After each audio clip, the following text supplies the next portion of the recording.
audience gets a complete story. For a few hours or so, I thought this is it. My end has come. If really we want an end of this pandemic, we must fight. Our goal, to tell it as it is for the benefit of our viewer. And I'm sure we will have good discussions. All right. That will make probably your viewers understand KDF better. With 21 radio outlets. During a live interview on KBC TV, Chief of Defense Forces General Robert Kibosh. Jaji mkuu kwa mara ya kwanza katika mahojiano yake ya kipekee na runinga ya KBC Channel 1. And 2 TV stations covering over 90% of the entire country. The message always gets home. KBC, the home of on-air TV interviews.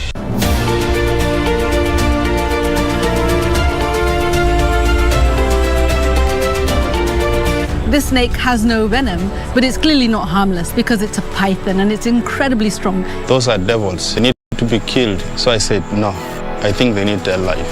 They go to the local mgangas, they die. The amount of venom that came out of it, minute. This is enough to kill an elephant. If somebody's afraid of snakes, I am actually the dawa. I know how to get rid of those fear. My name is Boniface Momanyi, and I am a wildlife warrior.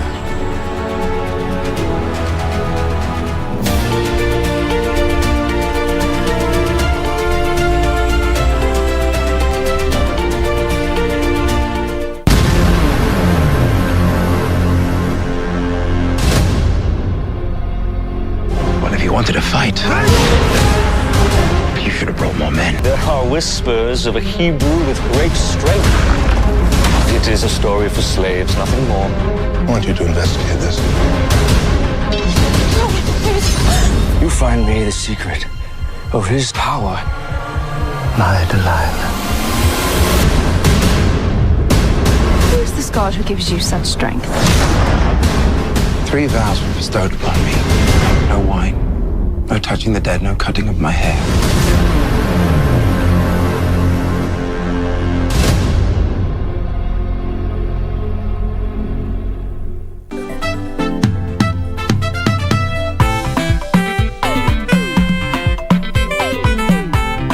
I am in love. What? You are so deep. Oh. My name is Posire Marupe and I was told to come to this class. No wonder. You know, some of us pay our own school fees. We do not have the so-called daddies to pay. Can you imagine me and Will Smith are literally buddies? Sorry, Jada. How would you like if I pay your fee alias? Kurunzi, that is not enough even for dowry. You concentrate. Who is paying your dowry? Classmates, every Saturday on KBC.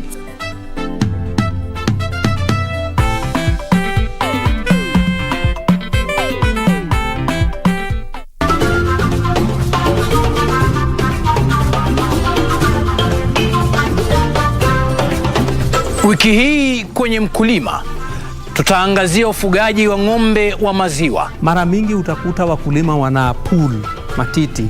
Hiyo sio njia mzuri ya kukamua ng'ombe.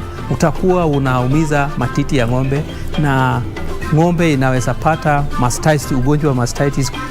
Kisha tuelimishwe kuhusu internet kutoka mwezini inavyonufaisha wafugaji.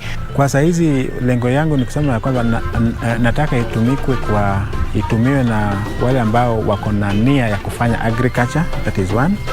Pili, katika harakati ya masomo, and also fishing in the lake and in the sea, among others. Ambatana nasi Jumapili saa 9:30 hapa KBC Channel 1 kwa utendeti zaidi.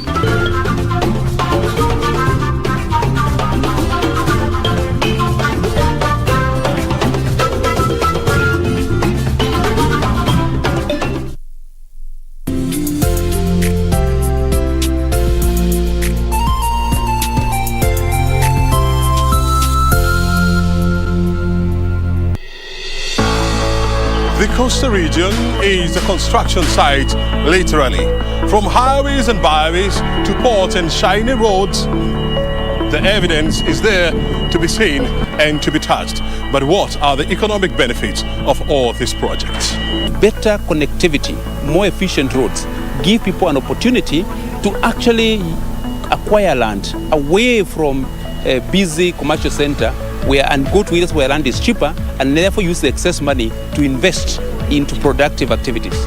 This week on Inside Government, we focus our trail on infrastructural development at the coast, and we are talking to the chairperson of Kenya National Highways Authority, Engineer Wangai Irango, right here on KBC Channel 1.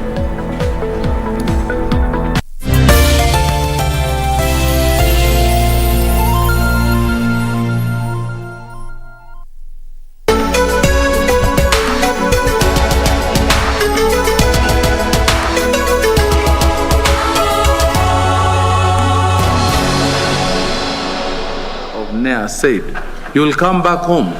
We don't expect you to run away, and we expect you to go and get skills and reskilled, sharpen your qualification. By the time you land here back 6 years from now, you will be the most sought after nurse in Kenya.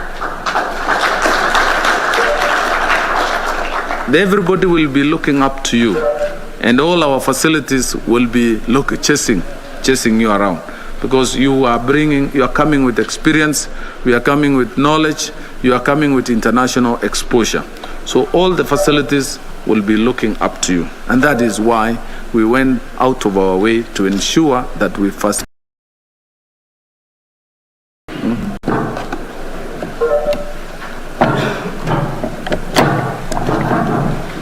Thank you. So for everyone interested to migrate to United Kingdom, under this agreement, your main responsibility is to pass the English test and the computer-based test. While our two governments are willing to do almost everything else, you have to do the test yourself. To increase your chances of passing with this required grade, I recommend that you identify, through the guidance of National Employment Authority, the DG is here, and the chair, I recommend that you identify the institutions to undergo coaching before you sit for this exam. That is Nursing and Midwifery Council of United Kingdom only accepts 2 language tests as evidence of your ability to communicate effectively in English.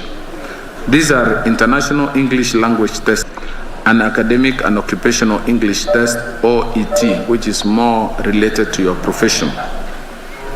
For both IELTS and OET, you must achieve the required score in each of the 4 areas of reading, writing, listening, and speaking, and your best test scores are valid for 2 years, meaning you must travel before the end of 2 years lapses. For your IELTS score to be acceptable, you must have achieved an overall score of at least 7 and at least 6.5 in writing section and at least 7 in reading, listening, and speaking sections. For your EOT to score you to be acceptable, you must have achieved at least a grade C+ in writing section and at least grade B in the reading, listening, and speaking sections. Let me inform you that upon successful recruitment and arrival in United Kingdom, you will receive a refund for the cost of sitting for exams. However, the cost of tuition for coaching, this is not refundable, meaning that you have to pay for your coaching yourself. Let me also bring to your attention the importance of pre-departure training and orientation. Over the years, we have noted the importance of preparing migrant workers before migrating to foreign countries. You've seen what is happening in Middle East, and we don't want a repeat of the same, what we see, the challenges our migrant workers have gone through. But let me say it here, I have never had a single complaint on professional and skilled labor, migrating labor. We've had challenges and issues with domestic workers, because I believe skilled laborers can express themselves. They can argue their case. They can sign an agreement, and they can get offers and negotiate their offers. They are committed to their job. They are professional, and they are hardworking. Have never had any single complaint on professional or skilled labor.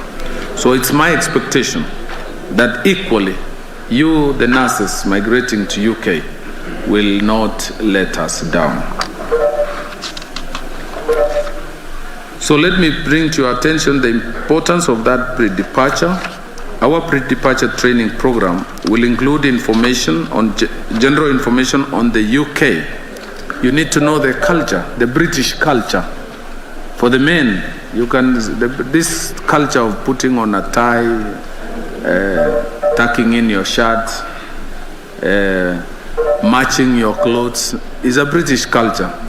Usiende huko kwa wazungu unavaa longi nyeupe, unavaa shati nyekundu na koti nyeusi, nywele mrefu, meno hujasafisha, mara unatema mate barabarani, unaenda ukipiga mpicha huko barabara, unaruka barabara mataa huko. Hiyo tabia ni ya hapa. Hiyo tabia utuachie hapa. Hiyo ya wazungu jaribu. Ndio maana tunataka tuwapeleke kwa hiyo, tuwafundishe. Ndio mkifika huko mnakaa starabu, mnakaa kama wazungu. Unapiga simu unauliza ng'ombe ilizaa, maji ilifika, mvua ilifika wapi? Ama unachukua simu kila mtu anafunga kazi. Yeah, there is a way of maybe communicating. So you don't make noise, you don't disturb anybody. You go into that train, unapiga kelele, kwa hiyo gari ya sia moshi huko wanatumia stima. Hizo zote ni tabia za hapa, tuachie hapa. Tunataka kuwafunza tabia ya wale. Ndio ukifika huko mnaweza kufanya kazi na kuingiana. Na hapa ndio pia wazungu wazianza kukuona vibaya, wakuone na heshima.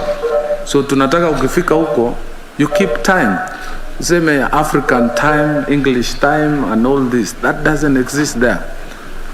You know, we have saa yetu usema 8 o'clock reporting time. Hiyo ni ya wazungu. Sasa you come at 9. That does not exist abroad. If your reporting time is 8, you report at 8. You don't report at 8:30. I'm saying this because I expect the best from you. And you are carrying our flag. You are our ambassadors. You are our pilot group. And we want next time our president is in UK, he is receiving the best honors because of the service you have rendered yourselves. So we are going to take you through on culture, the British culture, the climate. We have seasons. We have a very balanced climate in Kenya. Our dressing is the same January to January. But in UK, there are seasons. It goes to -5.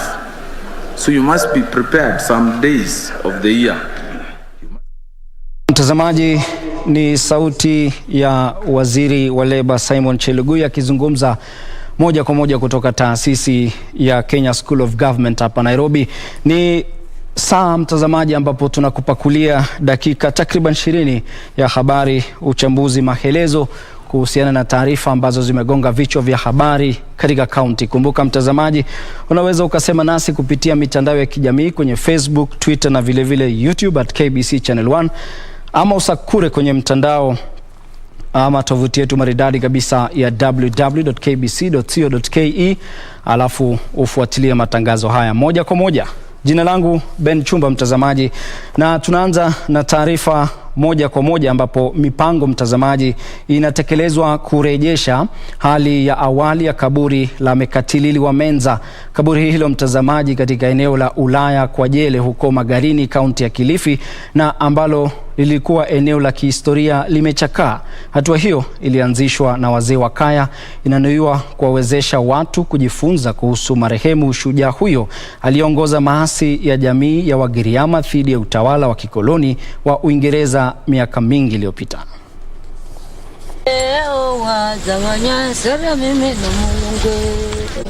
Kaburi la shujaa Mekatilili wa Menza kwa miaka mingi limekuwa eneo muhimu la kihistoria ambako sherehe za kila mwaka za Mekatilili wa Menza zilikuwa zikifanyika, lakini kaburi hilo sasa limechakaa.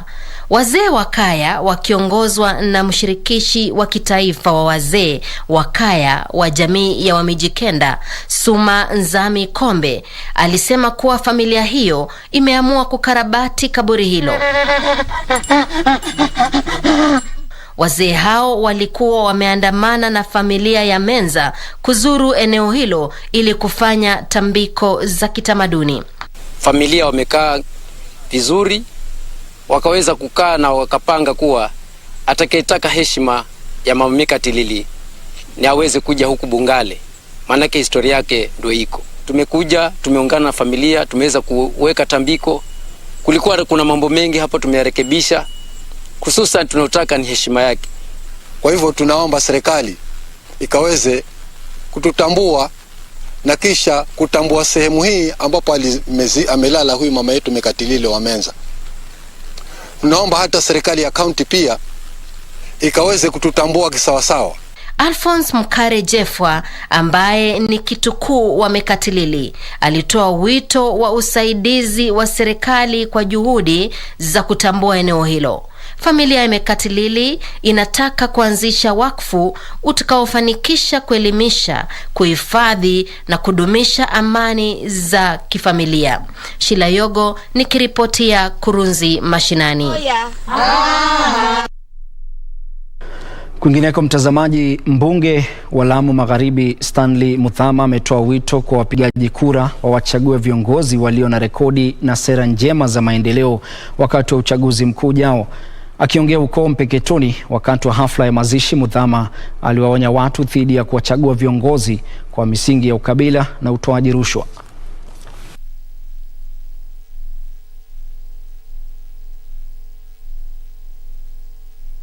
Pofika mwaka wa 2022 ama hata sasa, upige hesabu muone makadirio hayo na utumizi wa rasilimali zenu na utendakazi na uaminifu na uwajibikaji katika sehemu hii ya Lamu Magharibi.